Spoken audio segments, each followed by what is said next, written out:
side and report the substance of my cause. But now everybody takes you at your word. Well, some of my words, but not of my absolute words. But do you run the risk, Senator, when you have such marvelous and funny one-liners of doing your own place in history some damage? I mean, you were the man who brought down Lyndon Johnson. By saying those things, Senator, don't you really make light of your own candidacy? Well, I didn't do it in '68 because the issue was so compelling. I think that a good part of politics is a little bit on the ridiculous side. William Butler Yeats was asked to write a poem about politics, and he said he couldn't do it. He said that there were too many distractions. And I think I deal with the pretty substantive issues if they'll listen to me. Maybe I distract them. I think they want to be distracted and not get to the substance of it. Are you talking about the press? The press, yeah, the press, and especially the networks.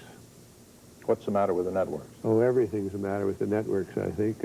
I think they're really probably, next to the federal election law, the most serious obstacle to kind of responsible politics in America.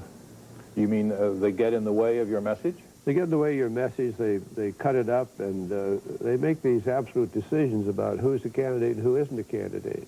I'm dealing with NBC now, having been excluded from what they call debates. And I've been trying to get them to explain why, but they sort of say, they don't say, I said, do you read the entrails of chickens? Or you get up in the morning with inspiration, and who has it? And they say, well, we can't tell you, it just happens. We decided. And, you know, we sued them, all of them. They were only NBC and CBS back in '76 for something like equal time, but that's gone now. Well, I gather that you're running because you think you have a message that no one else has. So, well, what's the message? Well, I think, Roger, I wrote a piece right after Perestroika was obvious that this was where World War II really should have ended, with the Russians as open as they are now, or were when Gorbachev was in charge, and that it was really like picking up where we sort of left off, or at least wanted to leave off, back in 1968. And that I couldn't see that George Bush was responding to the opportunity. In fact, I think he's fumbled it. And I don't think any of the Democrats who are running can really connect with what it was like back in the Cold War period.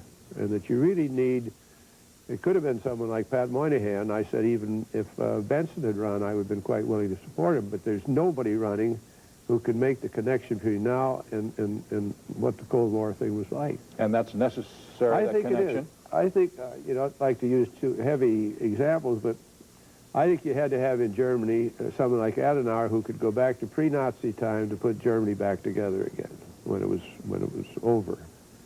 And of course our problems aren't comparable, but I think that kind of bridging is necessary. And I think the same thing was true of de Gaulle. You had to have someone who went back to the time before Pétain and what the French did in surrender to the Nazis, said, look, France is a real country, and here I am, and we go on from here. But and I think that's true in this country. On the minds of most Americans, of course, is the economy. What would you do to jolt the economy back to life? Well, again, making comparisons, Roger, my principal interest in Congress when I came was the political economy. It was out of my field of study. And I was on the Ways and Means Committee and Finance Committees for 16 years of my 22 years. And we did very well between 48 and 1970. We kept the debt. The debt rose, I think, $130 billion in 22 years. Inflation was kept at about 2.5%. And we paid for the end of World War II. We paid for the Korean War. We established national health insurance in the sense of Medicare and Medicaid, and we built hospitals and roads, and we kept the balance of payments between the countries practically even over that period of time. And you had to make decisions. And there's no reason why what happened between 70 and 90 should ever have happened in our economy. And, well, you asked a specific question. We're in an emergency situation now. Right. There are about 7 or 8 things, I think, that Bush ought to do, or with the cooperation of Congress should attempt to do. Some are obvious. Unemployment help, relief in a sense. Accelerated public works, obvious. But I think he should do some other things. I think he ought to declare a moratorium on home mortgages, for example, for the unemployed, and also a moratorium on automobile loans, and also one on credit cards.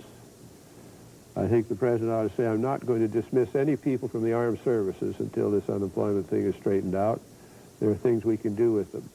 I think he should also eliminate overtime that's being worked in the public sector, or at least Congress could help him do it.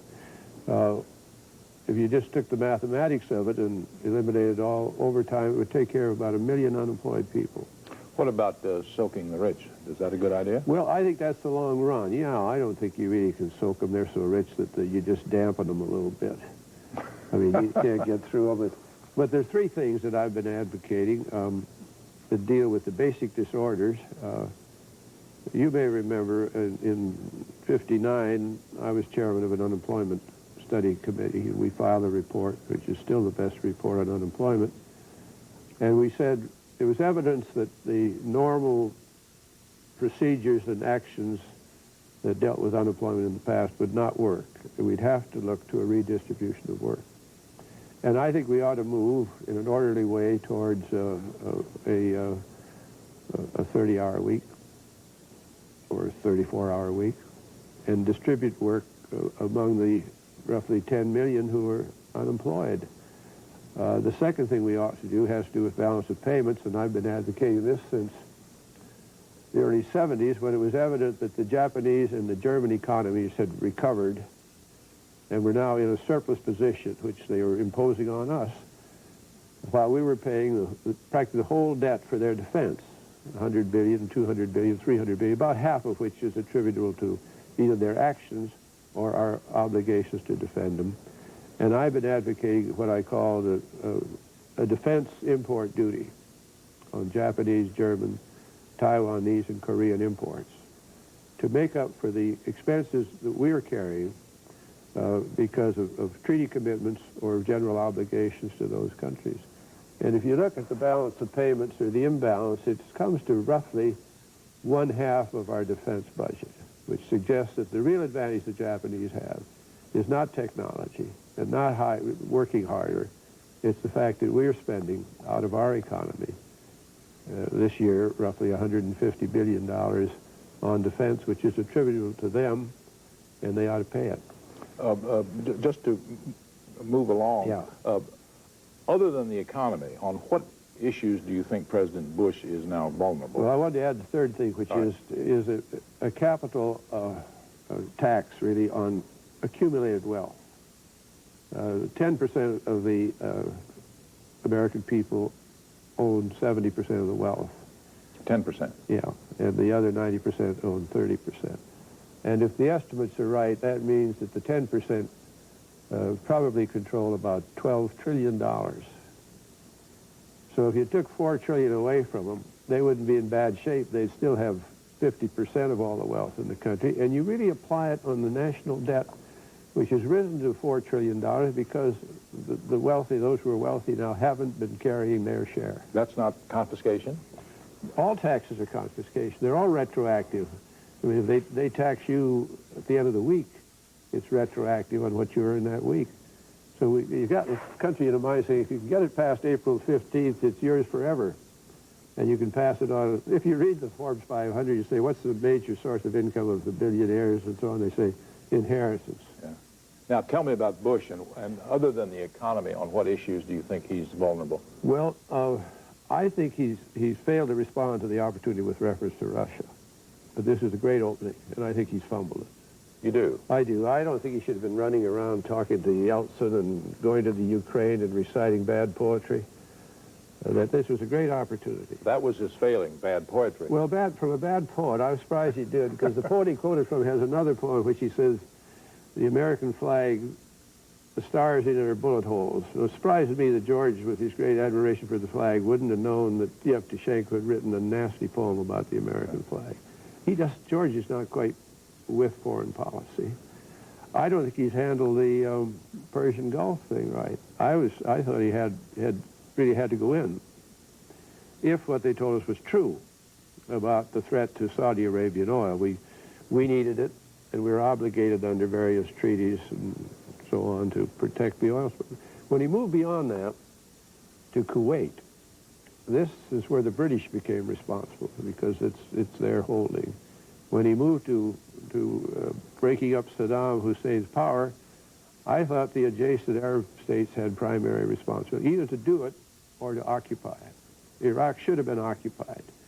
If we hadn't occupied Japan, what would have happened? If we hadn't occupied Germany after World War II, what would have happened? Here is a major military commitment, and George sort of defends everything by saying, well, they were more stupid than we thought they were. And you wonder about that. Were the State Department people and the administration too stupid to understand how stupid Saddam was? Or are they too smart to understand stupidity at that level? So either way, you'd say there's a gap here of misunderstanding, which you have to attribute to George Bush. So I think he's failed on two major counts, one dealing with the Russians, and the other is fumbling in the Middle East. My last question is, are you too old to be president? Well, you'd be 75. That would be the oldest ever, wouldn't it? Well, I don't know. How old was Reagan when he finished? Well, I'm talking about starting. Well, I think, you know what, this is a kind of a silly question. I can cite Adadar. My question was silly? No, I was sort of, it is kind of silly. Yeah, my father lived, I'm in good health, as I told you beforehand. I have all my glands. George is missing at least one. Isn't that right? And I don't fall upstairs. You remember Jerry Ford was falling upstairs or downstairs. He fell both ways, I think. My father lived to be 98, which is a pretty good age. I'm healthy. And you have some additional protection, one of which is the Constitutional Amendment on Disability. So if one comes apart, now you can throw them out. And the other real defense is I won't have a vice president like Quayle. So you've got about 4 levels of protection between you and Dan Quayle, even if my age is a factor. Well, it's been a pleasure always, Senator, to talk to you, and thank you for being with us. All right, Roger.